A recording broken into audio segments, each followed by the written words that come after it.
días, amigos. Gracias por acompañarnos en una actividad del Colegio de Sinaloa dentro del ciclo Ciencia en Directo edición 2021. Para quienes nos han acompañado anteriormente, generalmente corremos una cortinilla, hay un problemita técnico. Pero este día tenemos un tema de gran vigencia.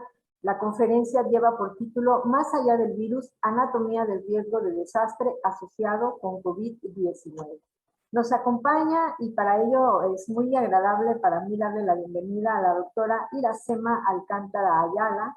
Ella es investigadora del Instituto de Geografía de la UNAM. Les cuento que estamos en vivo a través de las plataformas streaming de Zoom y de Facebook. Se encuentra con nosotros también el maestro Carlos Barajas, director de vinculación académica, quien moderará la sesión de preguntas al final de la actividad. Y les cuento, amigos, que en esta conferencia la doctora Alcántara nos compartirá un marco referencial para la comprensión de la construcción social de lo que se denomina riesgo de desastre, y asimismo va a ella a, de alguna manera, relacionar sobre estos efectos desencadenados por la COVID-19. A continuación voy a compartir una somera semblanza profesional de la doctora Iracema Alcántara Ayala. Ella nació en la Ciudad de México y realizó sus estudios de licenciatura en Geografía en la Facultad de Filosofía y Letras de la Universidad Nacional Autónoma de México y el doctorado en Geografía en la Universidad de Londres.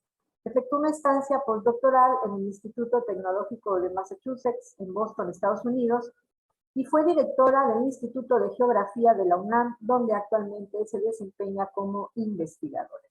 Es integrante del Sistema Nacional de Investigadores Nivel 3 y sus líneas de investigación incluyen la geomorfología, inestabilidad de laderas, geografía de los riesgos, investigación integral del riesgo de desastres e investigación forense de desastres. De manera particular, su investigación busca comprender las causas de fondo y los factores impulsores del riesgo de desastres, así como promover la investigación integrada sobre el riesgo de estos desastres. Y antes de iniciar, yo voy a ceder la voz brevemente al maestro Carlos Barajas para que nos comparta un mensaje de parte del maestro Elmer Mendoza, presidente del Colegio de Sinaloa. Bienvenidos todos. Gracias, buenos días, maestra Guerrero, gracias por la presentación. Iracema, es un gusto tenerte el día de hoy, aunque sea de manera virtual, desde la Ciudad de México. En nombre del maestro Elmer Mendoza, nuestro presidente colegiado, te damos la más cordial de las bienvenidas a Sinaloa. Todos estaremos atentos a lo que nos expongas el día de hoy. Jóvenes, les pediremos de favor que las preguntas que puedan tener a nuestra amable audiencia las realice al finalizar la participación de la doctora Iracema. Los chats de Zoom y de Facebook estarán abiertos para entonces. A nuestra amable audiencia que está incorporándose a la conferencia, les pedimos que no enciendan su video, por favor, para que no aparezcan ustedes en pantalla. Iracema, adelante. Muchas gracias. Buenos días a todos. Es un gusto estar, aunque sea en formato virtual, en el Colegio de Sinaloa. Quiero agradecer la invitación del doctor Elmer Mendoza, del maestro José Carlos Barajas, de la maestra Trinidad Guerrero, de todos los integrantes del Colegio de Sinaloa para poder estar el día de hoy desde la UNAM con ustedes. Si me permiten, voy a compartir la pantalla de mi presentación. ¿Me pueden indicar si ya se puede ver de manera adecuada? Sí, se ve correcta. Perfecto, muchas gracias. Bueno, pues el día de hoy quiero utilizar este espacio para compartir con ustedes algunos de los aspectos más relevantes de la pandemia vista desde la perspectiva de la construcción social del riesgo de desastres.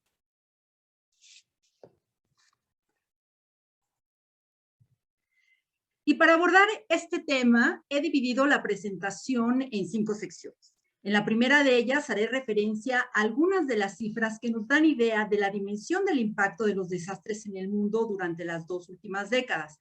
Posteriormente mencionaré los marcos internacionales que se vinculan a la reducción del riesgo de desastres para poder así dar algunos elementos acerca del significado de la comprensión del riesgo y de la manera en que éste se construye socialmente. A partir de estos conceptos será posible adentrarnos en la anatomía del riesgo de desastres asociados con COVID-19 y finalmente compartiré con ustedes algunas reflexiones. Si bien el tema de los desastres siempre ha sido de gran relevancia, ahora nosotros somos testigos de que durante las últimas décadas este ha cobrado mucho mayor preocupación e interés por parte de todas las personas. De acuerdo con la Oficina de las Naciones Unidas para la Reducción del Riesgo de Desastres, el número e impacto económico de los desastres ocurridos en las primeras 2 décadas de este siglo duplicaron los que ocurrieron durante los 2 últimos decenios del siglo pasado. Aquí podemos apreciar, por ejemplo, que del año 2000 al 2019 se registraron más de 7,000 desastres, 1.23 millones de víctimas fatales, más de 4 billones de personas fueron afectadas y las pérdidas económicas se calcularon en alrededor de 3 trillones de dólares americanos. Y por si esto fuera poco, como todos sabemos, desde el año pasado, las consecuencias del desastre global desencadenado por COVID-19 han sido devastadoras y sin precedente alguno en la historia contemporánea. El número de pérdidas de vida hasta este momento es de aproximadamente 4.8 millones de personas y se han registrado más de 236 millones de contagios en todo el mundo, de manera adicional a todo el impacto económico inaudito. Todas estas cifras son indicativas de la urgente necesidad de contar con políticas públicas sólidas orientadas a la gestión integral del riesgo de desastres. Si desglosamos estas cifras, en este mapa podemos observar que Asia y América son las regiones donde hubo mayor concentración de desastres en la última década del siglo pasado. Asimismo, es posible identificar que estos desastres fueron desencadenados por tormentas e inundaciones prácticamente en todo el mundo, aunque también en África la sequía fue muy importante. A nivel país, Estados Unidos, China y Filipinas fueron los 3 países con mayor número de desastres, con 381, 284 y 195 eventos respectivamente. México ocupó el 7º sitio con 95 desastres después de Bangladesh. De 2000 a 2019, nuevamente la mayor concentración de desastres ocurrió en Asia y América, pero también hubo un incremento sustancial en todas las regiones y los desastres asociados con inundaciones fueron y siguen siendo, sin duda alguna, de los de mayor preocupación en todo el mundo. A nivel de país, China, Estados Unidos e India. Ni nosotros queremos ir tampoco. Los países donde se registraron más desastres. Las cifras alcanzaron 577, 470 y 321 eventos respectivamente. México ocupó el 8º lugar con 130 desastres. Durante el periodo nuevamente 80-99, la mayor cantidad de pérdidas humanas se concentró en África, Asia y en América. En África como resultado de desastres desencadenados por sequías, mientras que en Asia por tormentas y en América por inundaciones. En Europa y Asia, regiones donde el impacto fue mucho menor, las pérdidas de vida se concentraron en desastres desencadenados por sismos. A nivel país, la mayor cantidad de pérdidas de vida se concentró en Etiopía, Bangladesh y Sudán, con cifras de 300,000, 172,000 y 150,000 decesos. México ocupó el 13º sitio con casi 14,000 muertes. Con excepción de África, en todas las regiones del mundo, el número de víctimas fatales asociadas a la ocurrencia de desastres se incrementó en el periodo 2000-2019. En América, dichas pérdidas se relacionaron en gran medida con el sismo de Haití en 2010, donde más de 222,000 personas perdieron la vida.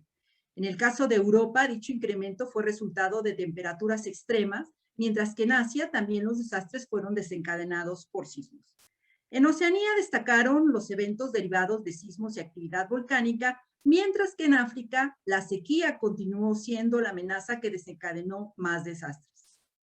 Haití fue el país donde se registró un mayor número de pérdidas de vida, las cuales ascendieron a aproximadamente 222,000 personas, como habíamos ya mencionado, seguido de Indonesia y Myanmar con 186,000 y 139,000 decesos respectivamente. La mayoría de ellos fueron derivados del tsunami de diciembre del 2004. México, con poco más de 2,000 pérdidas de vida, ocupó el sitio número 33. Las cifras de personas afectadas son todavía mucho más alarmantes. Del 1980 a 1999, en Asia fue prácticamente de 3 billones, la mayoría de ellas por desastres derivados de inundaciones.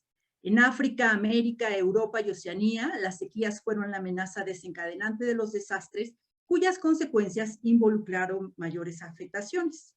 China con 1.4 billones, India con más de 900 billones y Bangladesh con 247 millones de personas afectadas fueron los países con consecuencias más devastadoras en este rubro, mientras que México ocupó el sitio 28 con más de 5 millones de personas afectadas. Del 2000 al 2019, Asia, con 3.4 billones, continuó siendo la región con mayor número de personas afectadas por desastres, especialmente aquellos derivados de inundaciones, mientras que en África y Oceanía fueron las sequías las amenazas vinculadas con desastres, con 31.6 y 6.6 millones de personas afectadas respectivamente, mientras que 27.2 millones de personas en América y 14.4 millones en Europa fueron afectadas en gran medida por tormentas e inundaciones. El número de personas afectadas por país se concentró nuevamente en China con 1.7 billones, India con más de 1 billón y Filipinas con más de 149 millones, mientras que México ocupó el sitio número 24 con más de 14 millones de personas afectadas. Es evidente que el número de desastres desencadenados por inundaciones y tormentas se incrementó del 2000 al 2019, y dicho aumento está vinculado con el cambio climático, pero también con problemas derivados de la urbanización, la falta de ordenamiento territorial y el consecuente desarrollo de asentamientos humanos en sitios susceptibles a inundación. No debemos olvidar que se estima que un aumento de la temperatura de 3 grados centígrados del clima global aumentará la frecuencia de eventos asociados con amenazas naturales y socionaturales, especialmente las de origen hidrometeorológico de alto impacto en todo el mundo. Amairani, ¿puedes cerrar micrófono, por favor? Cabe también destacar que todas las cifras que acabo de presentar solamente incluyen desastres de gran magnitud y baja frecuencia. Esto significa que si le añadimos las consecuencias derivadas de desastres pequeños y medianos, es decir, de aquellos que ocurren con mayor frecuencia pero son de menor magnitud, las cifras todavía serían mucho más alarmantes. La reducción del riesgo de desastres es una tarea muy compleja que implica diversos aspectos de la agenda internacional, entre ellos los objetivos del desarrollo sostenible, cuya finalidad se centra en privilegiar el desarrollo sostenible a partir de la reconciliación de aspectos económicos, sociales y ambientales de las actividades humanas, esto es, progresar en dichos ámbitos sin destruir el ambiente. El Acuerdo de París, que como ustedes bien saben, tiene como objetivo luchar contra el cambio climático con la finalidad de limitar el incremento de la temperatura mundial muy por debajo de los 2 grados centígrados y realizar esfuerzos para limitarlo a 1.5 grados centígrados. La nueva Agenda Urbana o Hábitat 3 tiene como objetivo promover ciudades más incluyentes, compactas y conectadas mediante la planificación y diseño urbano, gobernanza y legislación urbana y la economía urbana. Esto es, crear un vínculo de refuerzo mutuo entre urbanización y desarrollo. Y por supuesto, el marco de Sendai para la reducción del riesgo de desastres, que es la estrategia más importante para reducir el riesgo de desastres en la esfera internacional. Su objetivo primordial es reducir el riesgo y las pérdidas generadas por los desastres en términos de vida, medios de subsistencia, salud y bienes de índole económica, física, social, cultural y ambiental de las personas, empresas, comunidades y naciones. Este marco busca reducir la mortalidad, el número de personas afectadas, las pérdidas económicas directas, los daños a la infraestructura crítica y la interrupción de los servicios básicos. Asimismo, tiene el propósito de incrementar el número de países con estrategias nacionales y locales para la reducción del riesgo de desastres, la cooperación internacional y el acceso a información acerca de evaluaciones de riesgo y sistemas de alerta temprana. El marco de Sendai está integrado por 4 prioridades: comprender el riesgo de desastres, fortalecer la gobernanza del riesgo de desastres para gestionar dicho riesgo, invertir en la reducción del riesgo de desastres para la resiliencia y aumentar la preparación para casos de desastre a fin de dar una respuesta eficaz y para reconstruir mejor en los ámbitos de la recuperación, la rehabilitación y la reconstrucción. Todas estas prioridades son muy importantes. Sin embargo, si no entendemos la primera, que es comprender el riesgo de desastres, no hay posibilidad de poner en marcha las prioridades subsecuentes. Comprender el riesgo de desastres no es trivial ni una tarea fácil. Entender el riesgo requiere una visión integral que permita reconocer las complejas interacciones de los sistemas sociales y ambientales en un contexto de cambio global. El impacto de los desastres en todo el mundo es un tema muy preocupante para nuestra sociedad. Al enterarnos de la ocurrencia de desastres tanto en países dependientes como en los desarrollados, nos damos cuenta del enorme reto que hemos tenido y seguimos teniendo desde hace muchos años para reducir el riesgo de desastre.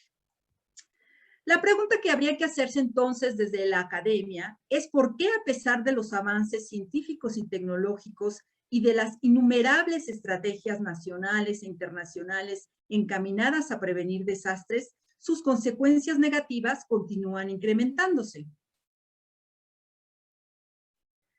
Los desastres son procesos sistémicos que se desarrollan a lo largo del tiempo y sus causas están profundamente arraigadas a factores subyacentes o causas de fondo, es decir, a una serie de procesos o condiciones vinculados con aspectos históricos del desarrollo, la historia de la sociedad, su estructura y organización, lo cual incluye especialmente las interdependencias y conexiones derivadas de decisiones y prácticas políticas, económicas y territoriales que reflejan las relaciones entre los seres humanos y el ambiente. Los desastres no son naturales, ese es el mensaje más importante. Los desastres se generan a partir de la materialización o cristalización del riesgo, y el riesgo es resultado de las diversas interacciones e interdependencias entre amenazas, condiciones de vulnerabilidad y exposición. Las amenazas se pueden definir como procesos, fenómenos o actividades humanas que pueden desencadenar un desastre.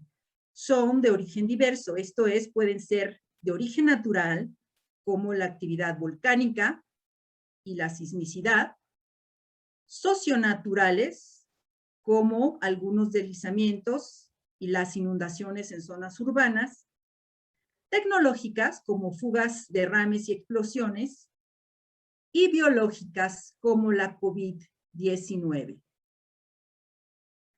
La vulnerabilidad es una condición social muy compleja. Podemos entender como vulnerabilidad al nivel de susceptibilidad o predisposición de una persona, una comunidad, los bienes o los sistemas a sufrir daño o efectos negativos desencadenados por la ocurrencia de diversas amenazas en función de una serie de factores y procesos físicos, sociales, políticos, económicos, institucionales y ambientales que se van construyendo a través del tiempo. La exposición a las amenazas de cualquier origen es un componente esencial del riesgo y no es otra cosa más que la localización de personas, infraestructura, producción, riqueza, recursos naturales y otros elementos necesarios para el sustento y el bienestar social en relación con el impacto de las amenazas y sus posibles efectos adversos.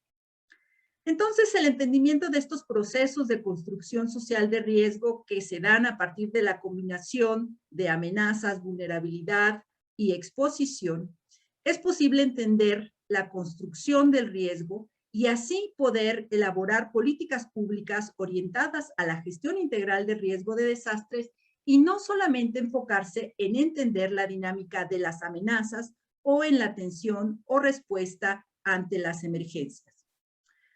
Para que quede más claro este concepto, tomemos el ejemplo de los desastres desencadenados por los sismos de Haití en 2010 y Tohoku en Japón en 2011.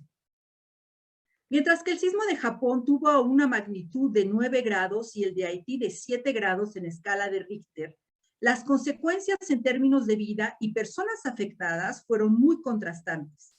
En Haití fallecieron más de 222,000 personas, mientras que en Japón las pérdidas de vida ascendieron aproximadamente 20,000 y en su mayoría fueron resultado del tsunami desencadenado por el sismo. El número de personas afectadas en Haití fue de 3.7 millones y en Japón de 368,820 personas. El porqué de las consecuencias mucho más devastadoras en Haití responde a diversos procesos históricos asociados con su desarrollo y a condiciones socioeconómicas y políticas actuales. Recordemos que este país, desde antes del sismo del 2010, se ha caracterizado por condiciones de vulnerabilidad y exposición mucho mayores que Japón. Entre ellas cabe destacar la respuesta internacional a la abolición de la esclavitud, que implicó la apropiación de sus recursos, el racismo, la marginación, la desigualdad, la pobreza, la deforestación asociada a la explotación de diversos recursos, el limitado desarrollo científico, la falta de estudios de sismicidad, la ausencia de alertas, la falta de estrategias de comunicación de riesgo y la complejidad política e institucional. En el caso de Japón, el impacto directo del sismo fue menor, pero las consecuencias más importantes fueron generadas por el tsunami desencadenado por el sismo y las consecuentes afectaciones en la planta nuclear de Fukushima. Con este ejemplo es más fácil entender que el riesgo de desastres es resultado de la combinación de las amenazas, de la vulnerabilidad y de la exposición.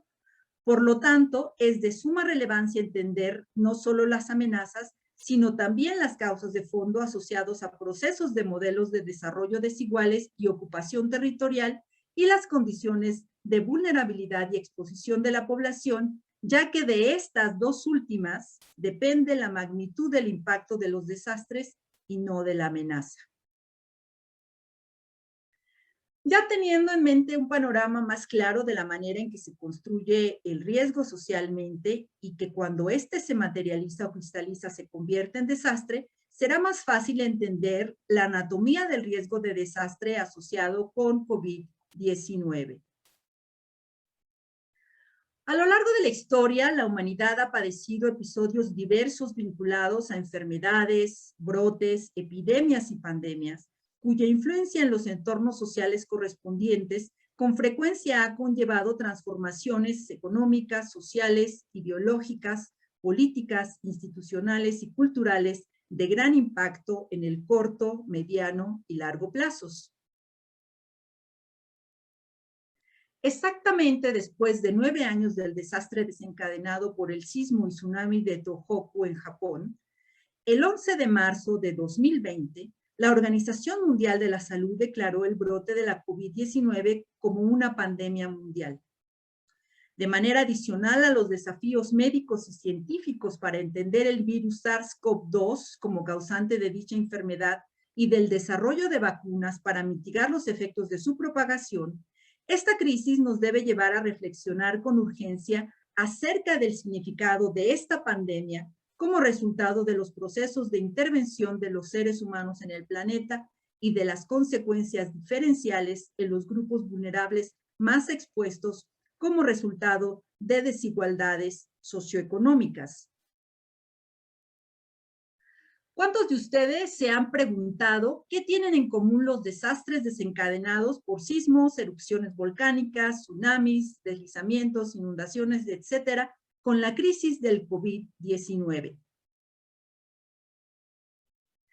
Esta crisis actual puede considerarse como un desastre global desencadenado por el COVID-19, es decir, un desastre de magnitud mayor a los documentados hasta la fecha, con un impacto a nivel planetario, que en lugar de ser desencadenado por una amenaza natural como los sismos o las erupciones volcánicas, oceanatural como las inundaciones en zonas urbanas, fue disparado por una amenaza sociobiológica, es decir, por el virus SARS-CoV-2. Y de manera similar a las medidas que se han tomado en los últimos días debido a la erupción del volcán de La Palma en Canarias, entre las cuales incluye la instrumentación, el monitoreo, la alerta temprana, comunicación del riesgo, evacuaciones e incluso confinamiento para evitar la inhalación de gases tóxicos. La pandemia también requiere una serie de medidas que permitan gestionar su riesgo inherente en nuestras sociedades. Un desastre se define como la disrupción grave del funcionamiento de una comunidad o sociedad en cualquier escala debido a fenómenos o amenazas que interaccionan con las condiciones de exposición, vulnerabilidad y capacidad, ocasionando pérdidas e impactos humanos, materiales, económicos y o ambientales. El desastre global implica que no solo existe la pandemia desde un punto de vista epidemiológico. Las consecuencias que tiene en términos de pérdidas de vida, contagios, detrimento en el sistema de salud y pérdidas económicas son características de un desastre y resultan de las condiciones de vulnerabilidad y exposición de nuestra sociedad ante los efectos evidentes del SARS-CoV-2, entendido como una amenaza sociobiológica que se transmite a través del contacto entre los seres humanos. Para el caso del desastre que vivimos desencadenado por COVID-19, entre las causas de fondo, cabe señalar, por supuesto, la zoonosis, es decir, una enfermedad o infección que se transmite de forma natural de los animales vertebrados a los humanos. Esto implica que un patógeno, como las bacterias, virus o parásitos, circula primero exclusivamente entre animales, posteriormente se producen algunos saltos de barrera ocasionales a los seres humanos sin transmisión interhumana, y finalmente el patógeno, en este caso el virus SARS-CoV-2, se transmite entre los humanos. Esto está vinculado con la explotación de la vida silvestre, el valor comercial legal y el tráfico ilícito de la vida silvestre, y de manera adicional, en el ámbito de los individuos y la sociedad en su conjunto, entre otros factores de riesgo de gran relevancia, se considera, por ejemplo, la morbilidad individual, la urbanización y la falta de planeación que conlleva a tener mayor densidad de población y hacinamiento, la desigualdad, la pobreza, la insalubridad, los sistemas de salud deficientes, y todos estos aspectos están de alguna manera vinculados con la mayor exposición de algunos grupos vulnerables, como son, por supuesto, los médicos, enfermeras y enfermeros, los empleados de actividades esenciales, los migrantes, las personas con diversidad funcional, los grupos indígenas, las personas con problemas psiquiátricos, instituciones penitenciarias, asilos de ancianos, y a la alta exposición de estos grupos vulnerables se le añade la falta de sistemas de alerta temprana. Y ciertamente también la creciente interconexión de los procesos económicos y sociales en el contexto del cambio global ha llevado a la naturaleza sistémica del riesgo de desastres. Esta naturaleza sistémica de los riesgos involucra la potencial ocurrencia de impactos en cadena o efectos dominó o en cascada, y como todos hemos aprendido de COVID-19, los eventos individuales, incluso los muy localizados, como lo ocurrido en Wuhan, en China, pueden tener un gran impacto global. A ello se suma el papel de la deforestación como factor de influencia en la ocurrencia de inundaciones y deslizamientos, y por supuesto el cambio climático. Ambos factores condicionantes pueden tener influencia en potenciales escenarios de amenazas múltiples. Esto es, que de manera adicional a la pandemia se produzcan de manera simultánea diversas amenazas a las que la sociedad está expuesta, o bien en cascada o de forma acumulativa a lo largo del tiempo, y se dé la combinación de sus posibles efectos. Algunos de ustedes, por ejemplo, recordarán que derivado de las lluvias intensas e inundaciones, en un hospital de Tula Hidalgo se cortó la energía eléctrica y ello propició daños en el sistema de oxigenación para los enfermos de COVID-19. Con todo este panorama, es clara la necesidad de insertarnos en la gestión integral del riesgo de desastres. Esta gestión debe ser vista como un proceso social que involucra los tres órdenes del gobierno, así como los sectores de la sociedad, dirigido a la identificación y aplicación de políticas y estrategias de reducción del riesgo de desastre con el propósito de prevenir nuevos riesgos de desastre, reducir los riesgos de desastre existentes, gestionar el riesgo residual y controlar de forma permanente los factores de riesgo de desastre en la sociedad en consonancia con e integradas al logro de pautas de desarrollo humano, económico, ambiental y territorial sostenibles, donde la participación de las comunidades vulnerables expuestas es eje fundamental de una gestión integral exitosa. Existen 6 procesos claves de la gestión integral del riesgo de desastres. Generar conocimiento sobre el riesgo de desastre, prevenir el riesgo futuro, reducir el riesgo existente, preparar la respuesta, responder y rehabilitar, y recuperar y reconstruir. La gestión integral del riesgo de desastres debe entenderse entonces como un proceso complejo de carácter transversal e integrado, en la cual debe haber una estrecha relación con el desarrollo y su gestión. Este tipo de procesos requiere la integración y coordinación a través de los niveles territoriales, así como la creación y consolidación de estructuras organizativas, institucionales permanentes y sostenibles. Asimismo, se debe promover la participación y apropiación de los actores sociales. En un sentido de reflexión, con base en todo lo anterior, nos debe quedar claro que la acción humana es el efecto principal, el factor principal y motor de la construcción del riesgo de desastres. Y la gestión integral del riesgo de desastres requiere entonces una profunda mirada a la complejidad de las interrelaciones entre los elementos, procesos y prácticas que intervienen en la construcción social del riesgo, incluida su génesis. Por ello, su compleja causalidad y dinámica hace necesaria una investigación integrada basada en un enfoque transdisciplinario. La participación de todos los enfoques disciplinarios es de suma relevancia para la investigación integrada del riesgo de desastres, y uno de los aspectos más complejos es su naturaleza transdisciplinaria. La transdisciplina es un proceso colaborativo que implica la integración de participantes académicos y no académicos con el fin de canalizar las convergencias entre la ciencia y la práctica. Requiere enfoques participativos y multimetodológicos orientados a la identificación, intervención o solución de una serie de compromisos prácticos asociados a temas de relevancia a escala local y regional en contextos específicos.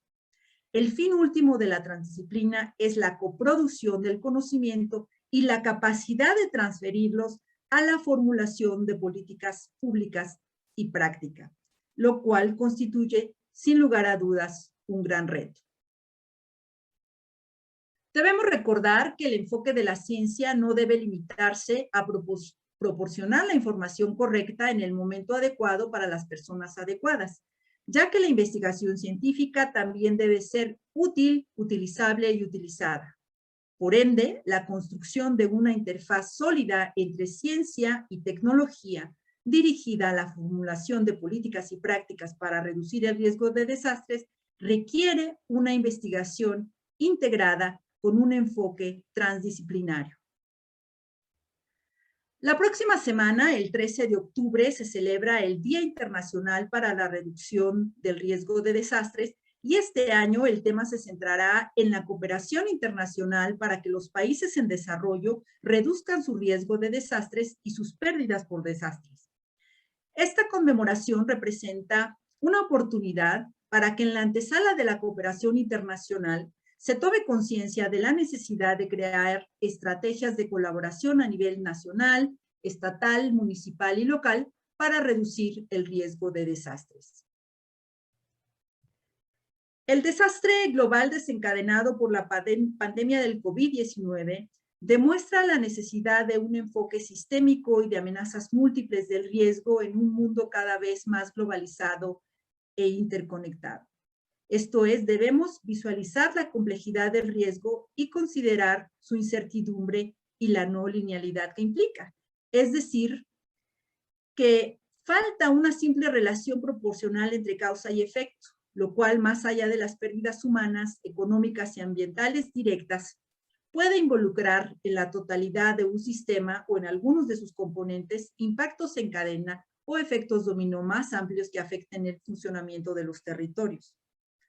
También nos invita a reflexionar acerca de la necesidad de reducir la vulnerabilidad de la sociedad y su exposición ante el potencial impacto de amenazas de origen diverso que resultan, como ya vimos, de las interacciones entre la sociedad, sus estructuras políticas, sociales y económicas y la manera en que se ha utilizado la naturaleza y sus recursos.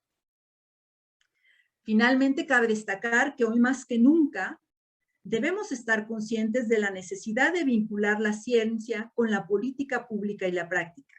Como decía Leonardo da Vinci, los que se enamoran de la práctica sin la teoría son como los pilotos sin timón ni brújula, que nunca podrán saber a dónde van.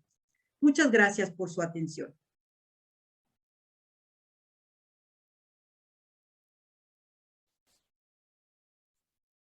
Gracias a ti por tu hermosa presentación, Iracema.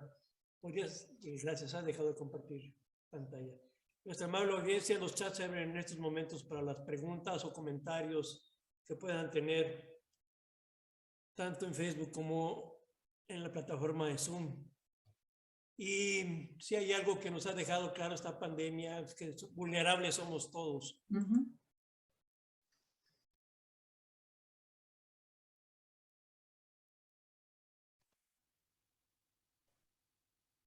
Les comento a nuestra amable audiencia y a Iracema que estamos en vivo, transmitiendo desde Culiacán, Sinaloa, desde nuestras instalaciones del Colegio de Sinaloa, aquí en la calle Antonio Rosales, 435 Poniente, en el centro de Culiacán, Sinaloa.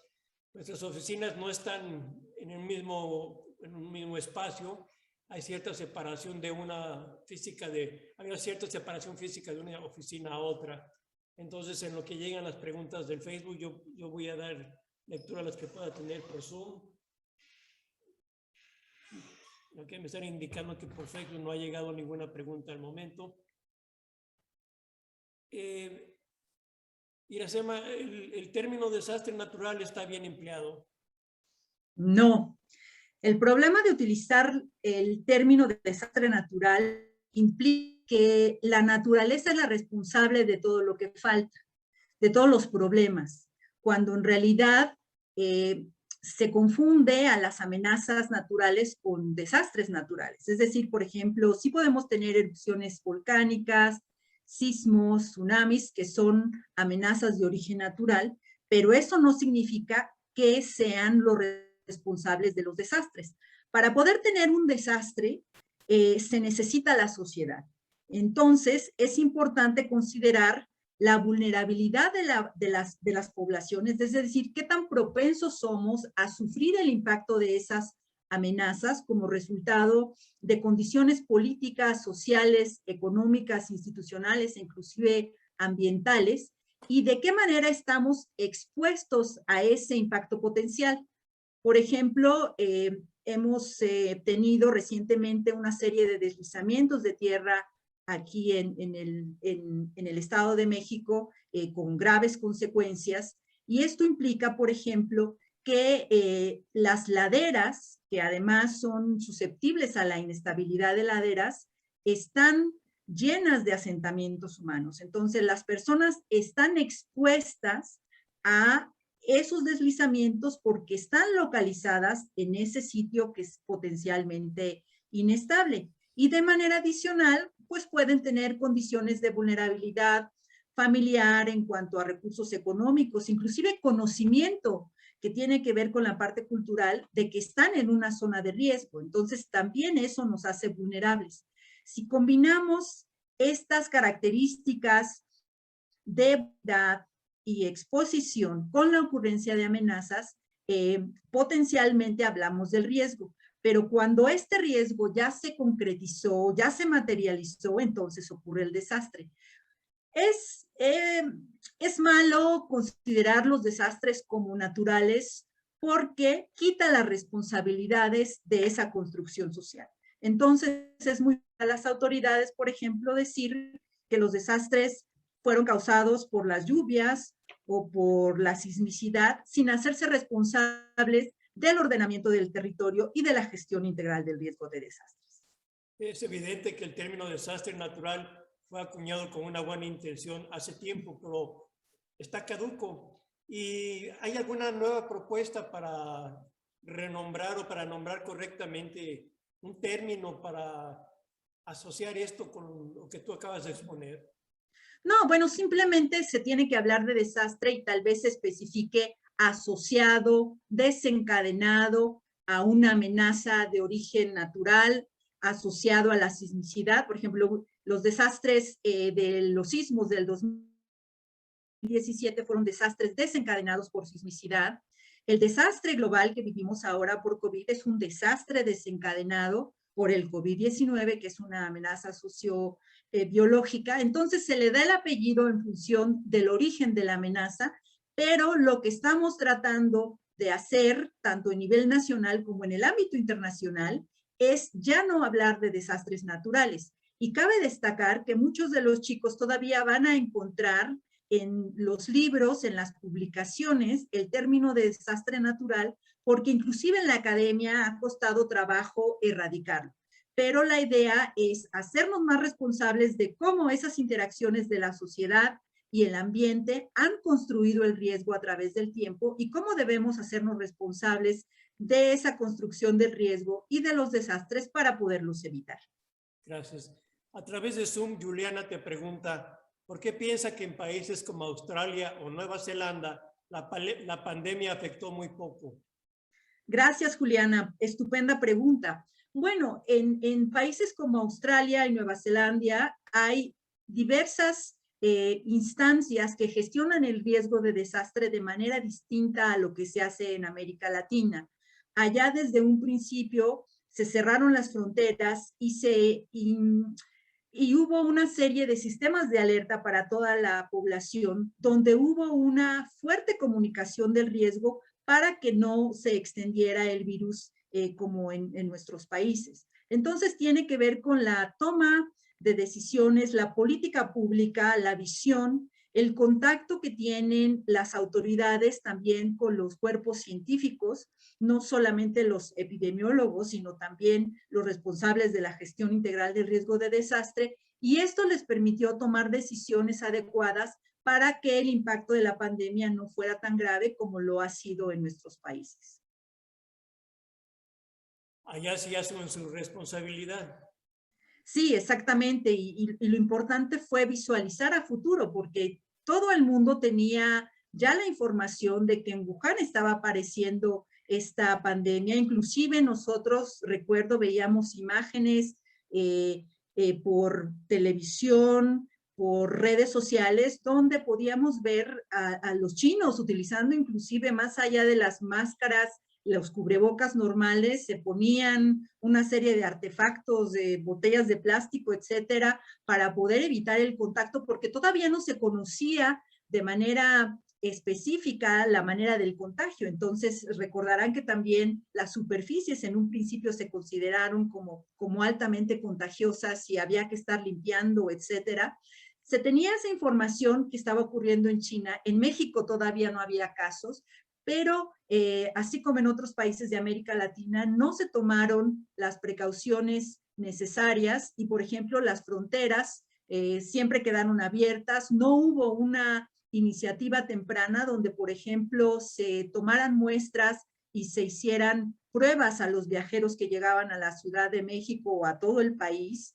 Entonces fue algo que tiene que ver con esa visión de alerta temprana que allá en esos países sí fue muy importante y en el caso de América Latina no.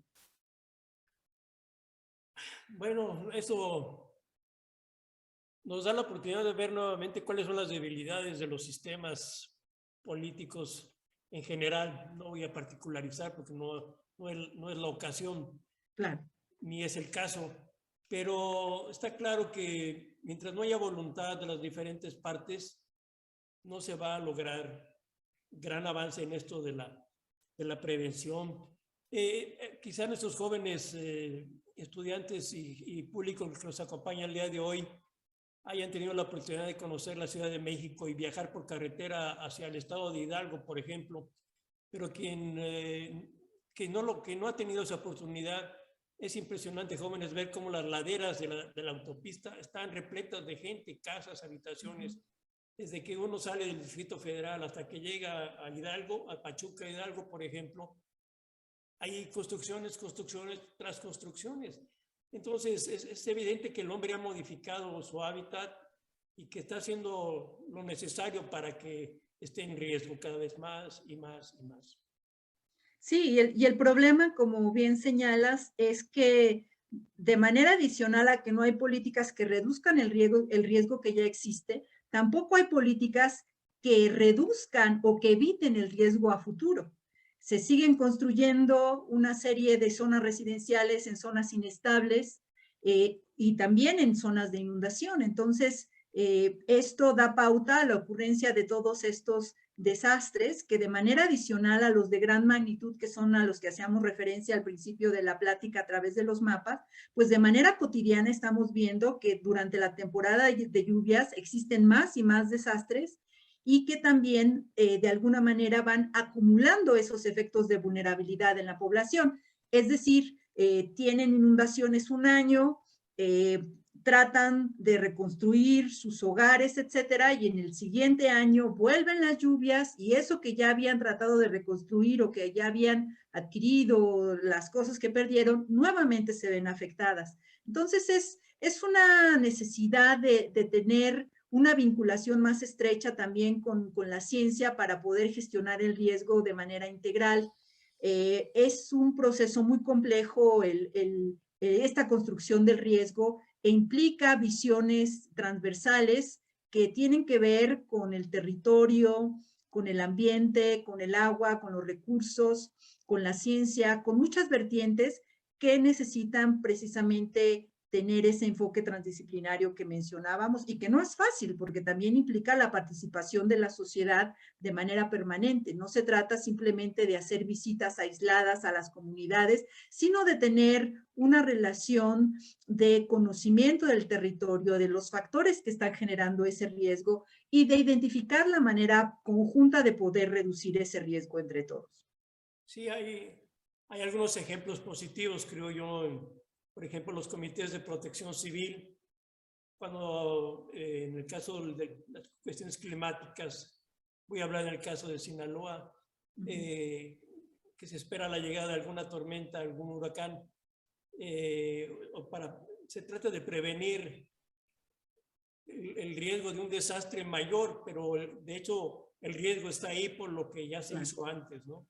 Sin embargo, creo que es un adelanto el que se puedan las diferentes partes de gobierno y la sociedad que están involucrados se reúnan para discutir estrategias de actuación en caso de un accidente causado por la naturaleza y el hombre.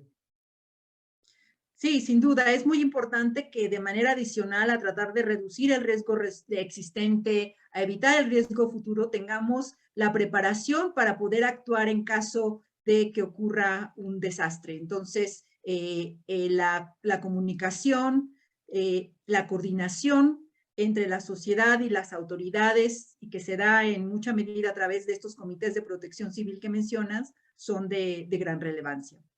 Bien. ¿Hay algo más que quisieras agregar, Iracema?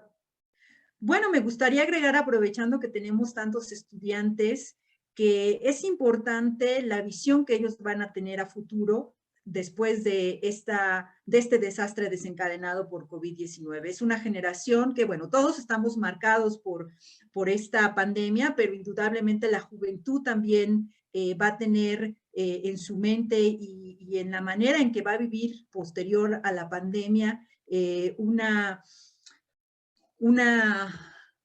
manera distinta a la que tenemos las generaciones anteriores. Entonces es importante considerar que el papel que todo mundo desempeña en el medio ambiente es de gran relevancia para poder evitar posibles emergencias como esta en un futuro. Recordemos que no hace muchos años también tuvimos un episodio menor con la influenza, que afortunadamente no llegó a ser tan grave como esta, pero eso nos lleva a pensar qué tan recurrentes van a ser estas enfermedades emergentes y cómo vamos a estar preparados para poder responder ante ellos. Y entonces el papel de los jóvenes va a ser fundamental, porque ellos van a ser los tomadores de decisiones del mañana. Ellos son los que van a estar en los puestos claves para poder tener un rumbo distinto al que estamos teniendo, y que por supuesto no dejen que el hecho de que no tengamos universidades presenciales como las habíamos tenido anteriormente, que les implique desinterés en estudiar, en entender, en seguir sus carreras, y sobre todo que tomen lo positivo de la pandemia, el aprender a interaccionar de manera distinta a partir de estos espacios virtuales, pero que también tomen conciencia de la necesidad de cuidar el planeta. Para nosotros es muy fácil escuchar el cambio climático, los desastres, y tal vez no somos conscientes hasta el momento que nos afecta directamente, pero para ellos es momento de reflexionar acerca de ese futuro que van a tener y que necesitan ellos ayudar a transformar de una mejor manera. Gracias. Para concluir, Iracema, tengo un mensaje de parte de la Coordinación de la Investigación Científica de la UNAM, que a través de la Secretaría Técnica de Intercambio Académico agradece la participación de la doctora Iracema Alcántara Ayala del Instituto de Geografía en el ciclo de conferencias Ciencia en Directo. También desde allá nos están observando el día de hoy. Estupendo, es un placer tener este espacio virtual para traer a nuestra querida universidad al Colegio de Sinaloa. Gracias por la invitación. Ha sido un honor tenerte esta mañana, Iracema. Muchas gracias. Al contrario. Gracias a ustedes. Muchísimas gracias. Cuídense mucho todos. Gracias. Hasta a todos. Gracias.